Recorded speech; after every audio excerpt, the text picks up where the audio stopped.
Vítejte u prezentačního videa elektronického gripu eVIC od eLiquid.cz. V následujících minutách si ukážeme, jak grip vypadá, jak grip obsluhovat a pak jak grip použít. Takže zde již grip máme při pohledu zblízka a půjdeme se podívat dovnitř do krabičky. Po otevření uvnitř vidíme samotný grip a půjdeme se nejdřív podívat na příslušenství.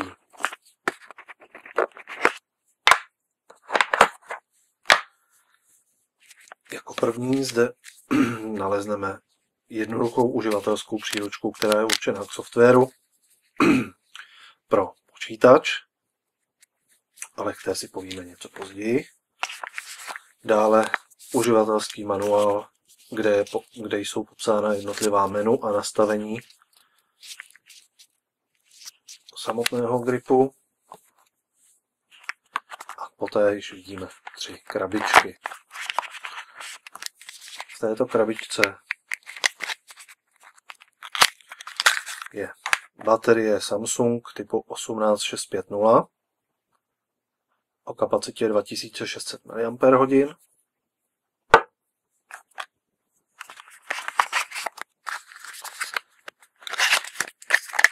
Zde je vidlice pro dobíjení 220 a v poslední krabičce je napájecí kabel, který se tedy takto buď to připojí do vidlice v případě, že chceme pouze nabíjet, nebo se může připojit do počítače USB portu a zde vidíme na druhé straně micro USB port, který přijde do samotného gripu. To si ukážeme již za chvíli. Zde již máme tedy samotný grip a podíváme se na jeho zprovoznění.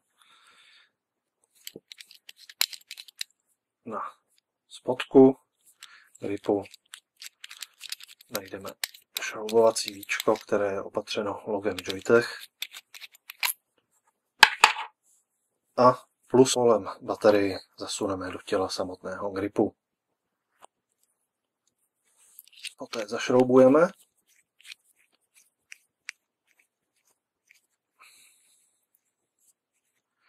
a takto je grip připravený k provozu. V tento okamžik přijdou na řadu nastavování. Samotný grip se aktivuje tak, že se na této straně stiskne 5krát rychle za sebou tlačítko. V tento okamžik již vidíme menu gripu.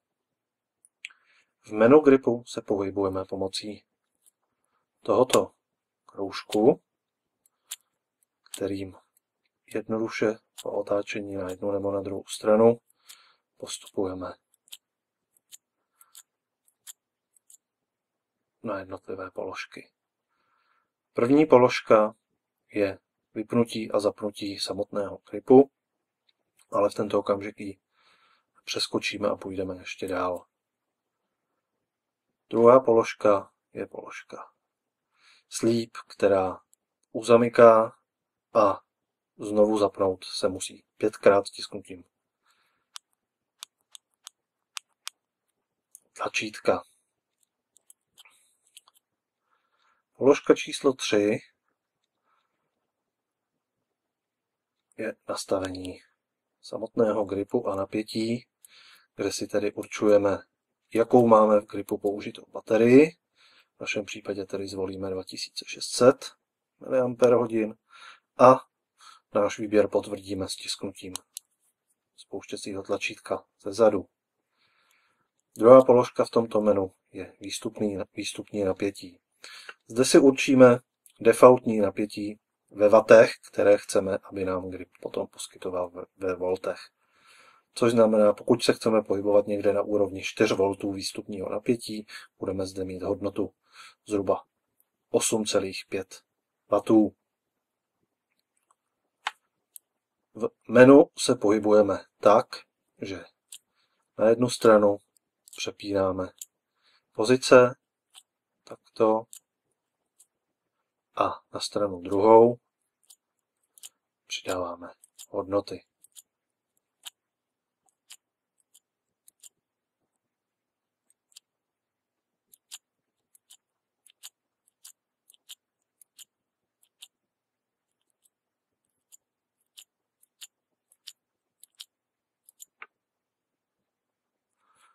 V okamžiku, kdy máme nastaveno, opět zmáčkneme zezadu tlačítko, čímž naší volbu potvrdíme.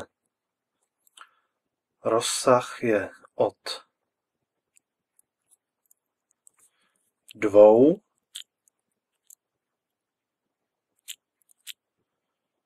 až po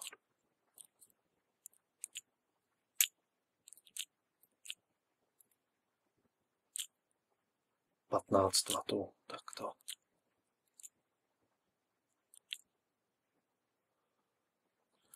Další položka je Exit, čímž opustíme menu. Další položka v nabídce je takzvaný standby režim, kde si nastavíme délku, pod kterou nám svítí displej, což znamená, že pro naší potřebu si teď nastavíme tu největší, což znamená 3 minuty. Další položka je doba, po kterou nám přechází do režimu standby samotný systém gripu. V tento okamžik si tedy nastavíme například 10 minut a dáme Exit. Nastavení položky systému a nastavení standby režimu u něj znamená, že grip po tu dobu nekontroluje napětí atomizéru, teplotu atomizéru, stav baterie a její kapacitu. To nám samozřejmě šetří energii. Půjdeme v položce dál. Další položka je kalendář, kde si tedy nastavujeme hodiny a čas. První položka nám ukáže, jak máme tedy čas nastavený, a další položka je o nastavení času, kde tedy se opět pohybujeme buď to takto, nebo pokud přidržíme kolečko, tak nám čas automaticky takto roluje. Pokud chceme se přepnout do další pozice, pootočíme a s zadním tlačítkem potvrdíme.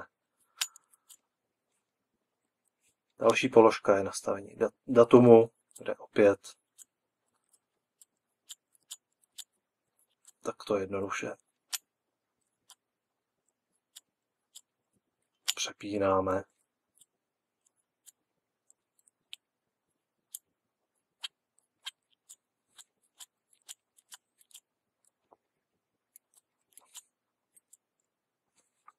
A v případě, že máme nastaveno,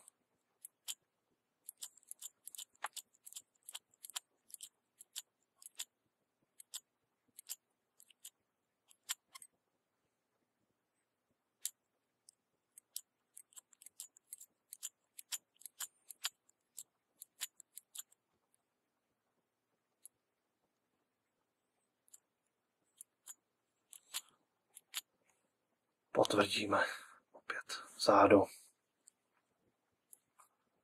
Další položka je nastavení roku. A v okamžiku, kdy tedy máme kompletně nastaveno,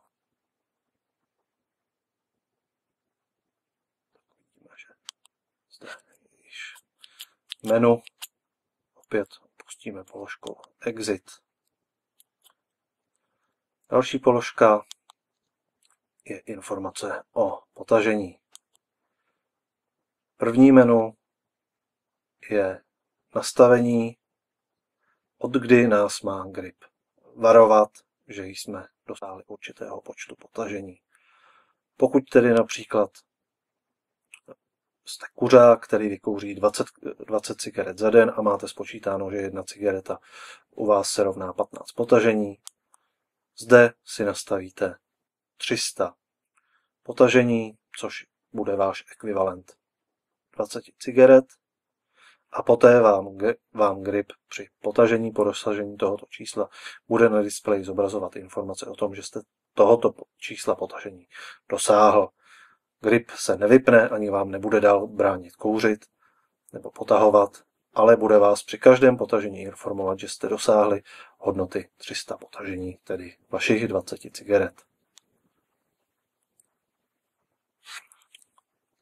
Tuto hodnotu uvidíte na displeji při kouření a pokud se této hodnoty budete chtít zbavit, použijete volbu Reset Puff, kde si nastavíte takto smazání a hodnota se vám smaže třeba na 0. Další hodnota je totální počet potažení, který jste již z gripu učinili. Poslední položka je opět opuštění menu. Další položka je informace o samotném zařízení. V případě, že tedy nasadíme na grip nějaký atomizér a tuto položku zvolíme, pak nám grip sdělí odpor nasazeného atomizéru. Položka druhá nám sdělí teplotu.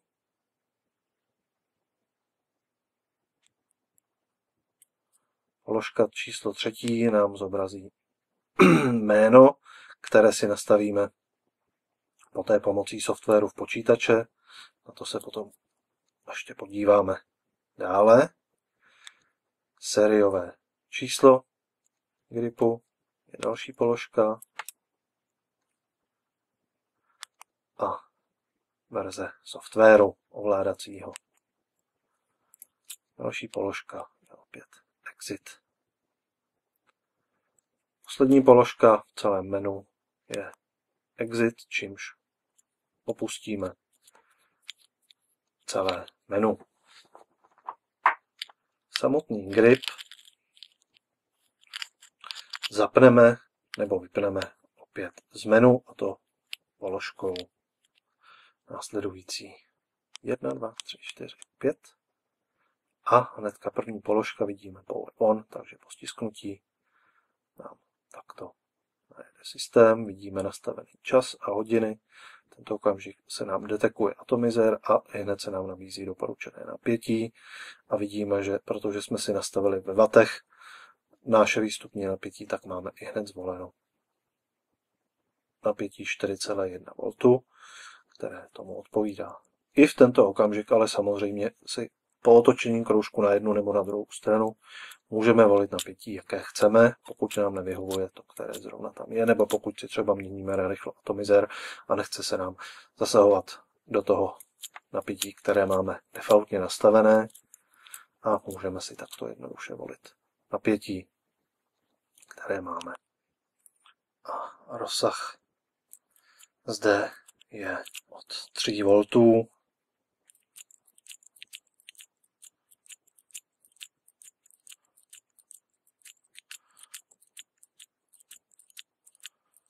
Až po 5 V. Vidíte, že s tím, jak se mění úroveň toho napětí, automaticky se mění i počet možných potažení.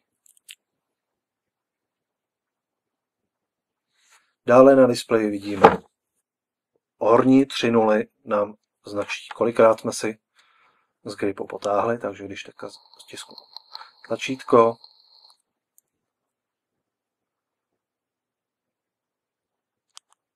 tak vidíme, že už tam máme jedničku. Zároveň jste si tady mohli všimnout, že při potažení nám grip automaticky počítá dobu potažení. Grip je omezen s potažením na přesně 10 sekund, takže po 10 sekundách se grip takto vypne. Dále spodní číslo, druhá položka, těch 347, kde je uvedeno, tak to znamená, kolik nám zbývá ještě potažení, než bude prázdná baterie. Na druhé straně ty čárky kolem číslice 55 znamenají stav aktuální baterie a ta 55 je procentuální vyjádření kapacity té baterie. Čárky kolem dokola nám značí, jak je na tom ta baterie ještě teda takto graficky, a potom číslo 4.1 a nápis V znamená, jaké máme teda aktuálně nastavenou watáž. Pokud tedy se podíváme ještě na další záležitost, což je třeba upozornění na přehřívání nebo na vysokou teplotu hlavy, v případě v atomizéru, tak nám grip bude zobrazovat varovnou blikající čárku zde tady dole mezi těmi šipkami.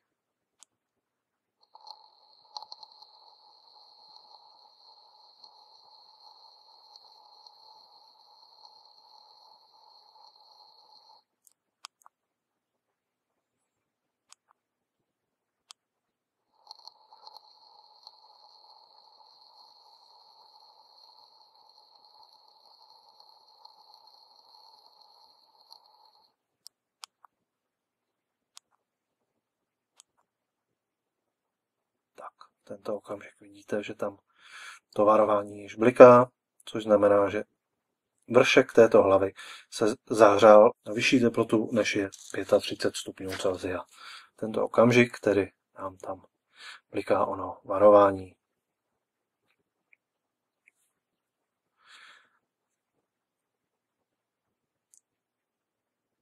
Pokud si teď tedy vstoupíme do menu a můžeme se podívat, jak bude vypadat ono nastavení toho varování, těch potažení, kolika bylo dosaženo potažení. Takže v tento okamžik si nastavíme, dejme tomu 3 potažení, potvrdíme a odejdeme z menu.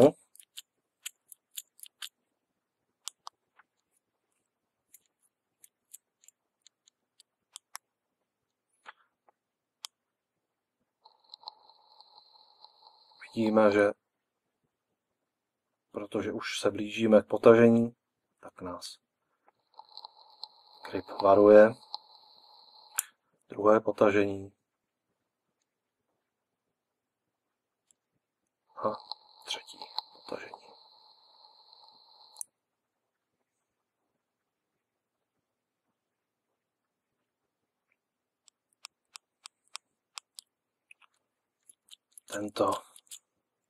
To počítadlo se samozřejmě dá vypnout.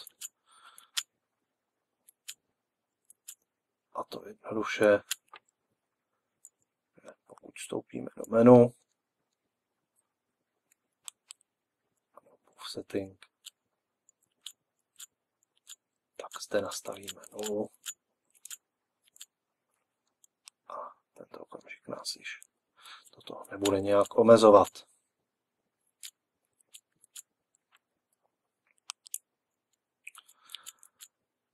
Samotný grip ještě tedy, pokud nebudeme používat a chceme ho uzamknout, stačí, když tedy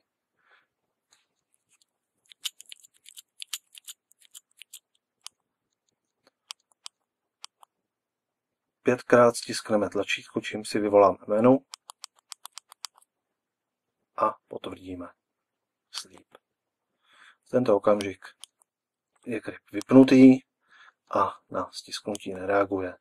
V okamžiku, kdy ho chceme zprovoznit, stačí opět 5krát stisknout. A tento okamžik máme grip zapnutý. V případě, že víme, že grip nebudeme používat delší dobu, můžeme ho rovnou i vypnout. Čemuž slouží tedy druhá položka. A grip je vypnutý. V případě, že je grip vybitý, zde na straně vidíme ukrytou mini USB zástrčku, do kterou tedy připojíme přiložený kabel.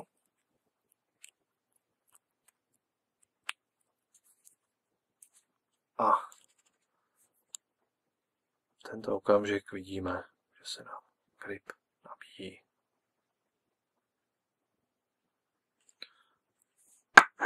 V případě, že grip budeme nabíjet pomocí počítače,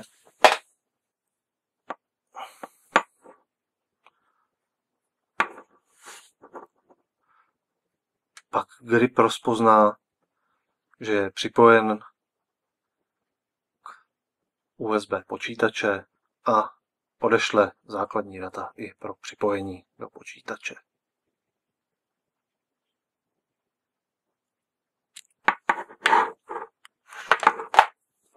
V horní části samotného gripu je ukryt závit typu EGO 510.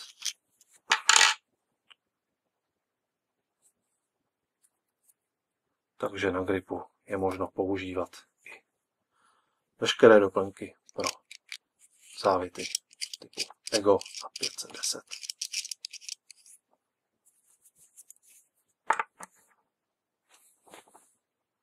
Toliko tedy k pohledu na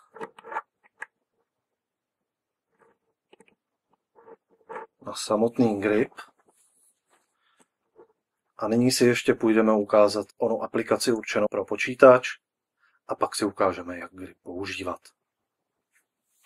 Nyní se podíváme na software, který můžete mít ke gripu ve vašem počítači. Do vašeho internetového vyhledávače zadejte adresu joytech.com. Takto.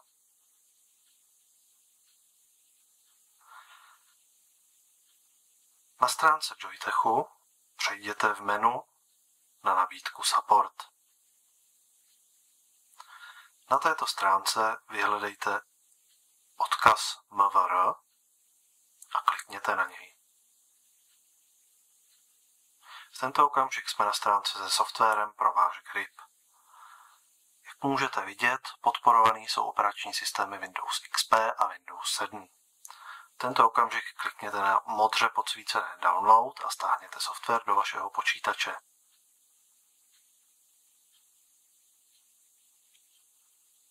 Jakmile si software stáhnete a nainstalujete do počítače, zobrazí se vám na ploše tato ikona.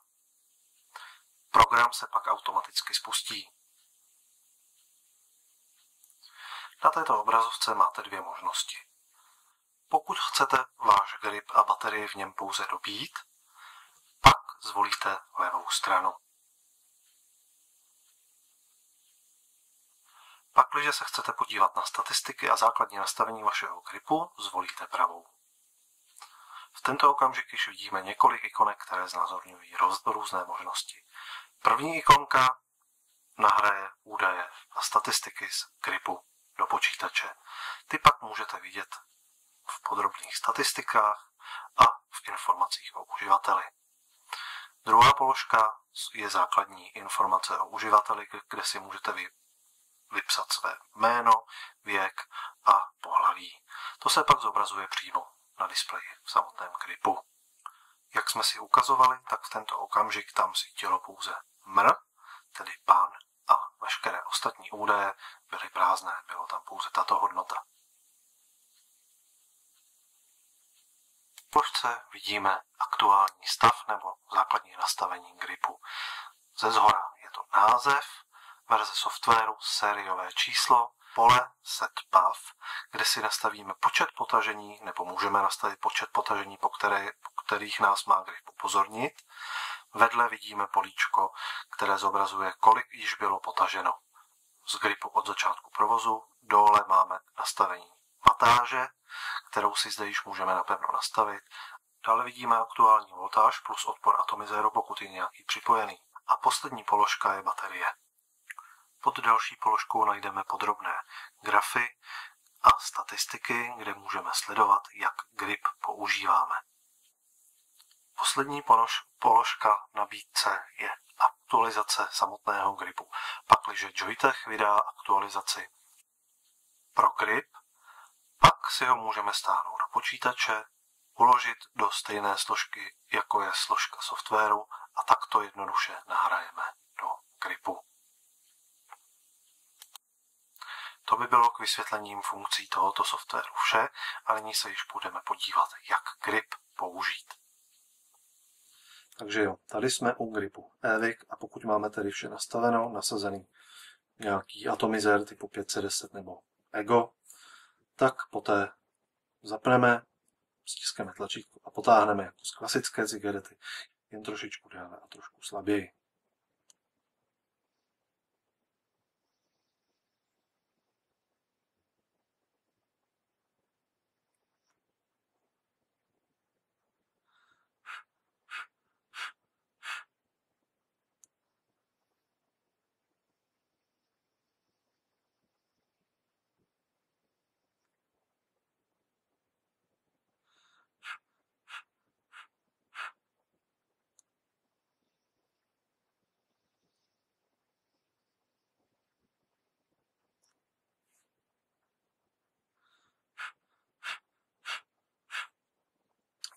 To by bylo k tomuto prezentačnímu videu vše a u dalšího videa opět. Nashledanou.